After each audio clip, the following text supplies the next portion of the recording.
অন্তর্বর্তীকালীন সরকারের মেয়াদ কতদিন তা এখনো চূড়ান্ত হয়নি জানিয়ে পরিবেশ, বন ও জলবায়ু উপদেষ্টা সৈয়দা রিজওয়ানা হাসান বলেন, আইনশৃঙ্খলা পরিস্থিতি ও আর্থিক খাতকে সর্বোচ্চ গুরুত্ব দিয়ে কাজ করছে সরকার। এদিকে ডাক, টেলিযোগাযোগ ও তথ্য প্রযুক্তি উপদেষ্টা নাহিদ ইসলাম জানিয়েছেন, অন্তর্বর্তী সরকারকে সব ধরনের সহযোগিতা দেবে শিক্ষার্থীরা। আশিকুল আলম জানাচ্ছেন বিস্তারিত।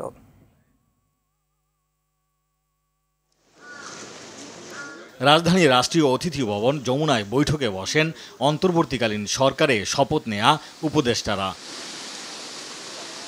শুক্রবার দুপুরে শুরু হওয়া বৈঠক চলে বিকেল নাগাদ। বৈঠক শেষে পরিবেশ, বন ও জলবায়ু বিষয়ক উপদেষ্টা সৈয়দা রিজওয়ানা হাসান জানান, সুনির্দিষ্ট অভিযোগের ভিত্তিতে অর্থ পাচারে জড়িতদের বিরুদ্ধে ব্যবস্থা নেওয়া হবে। তবে এই মুহূর্তে আইনশৃঙ্খলা পরিস্থিতি ও আর্থিক খাতকে গুরুত্ব দিয়ে কাজ করছে সরকার। আইনশৃঙ্খলা পরিস্থিতিটা যত দ্রুত সময়ের মধ্যে সম্ভব কিভাবে নিয়ন্ত্রণে আনা যায় সেটা নিয়ে আলাপ আলোচনা চলছে। এটা বুঝতে হবে যে আজকেই সমস্যার সমাধান হবে না, কারণ আপনি যদি কি রিফর্ম চান এটা না বুঝে তো আমি মেয়াদের কথা বলতে পারবো না। আর রিফর্ম যদি আপনারা না চান তাহলে আবার আরেক কথা। কাজে এখনই মেয়াদ করে অস্থির হওয়ার কিছু নাই।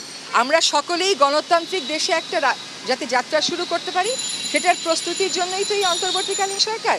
সেই প্রস্তুতিটা নেওয়ার জন্য যেটুকুন সময় দরকার শুধুমাত্র সেটুকুন সময়ই আমরা নেব। মন্ত্রণালয়গুলোতে স্বাভাবিক পরিস্থিতি ফিরিয়ে আনা, হয়রানিমূলক আইন এবং মামলা প্রত্যাহারের বিষয়েও কথা বলেন রিজওয়ানা হাসান। আইন উপদেষ্টাকে দায়িত্ব দেওয়া হয়েছে, তিনি সিনিয়র আইনজীবীদের সাথে কথা বলে কত দ্রুত বিচার কার্য শুরু করা যায় সেই ব্যবস্থা গ্রহণ।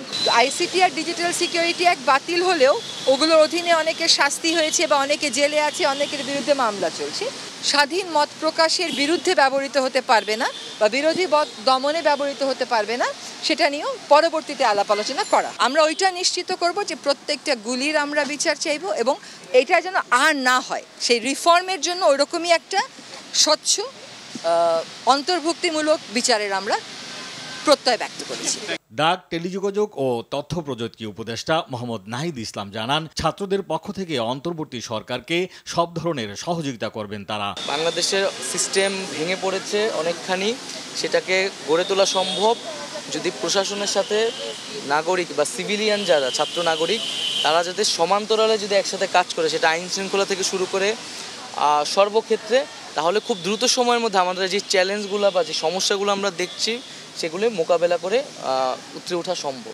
সব মন্ত্রণালয়ের স্বচ্ছতা ও জবাবদিহিতা নিশ্চিতে ছাত্র সমাজের প্রতিনিধি থাকবেন বলেও জানান নাহিদ ইসলাম। ছাত্রদের তদারকির সুযোগ থাকা, বক্তব্যে রাখার সুযোগ থাকা, সেই ব্যবস্থাটি থাকবে। আশিকুল আলম, RTV, ঢাকা।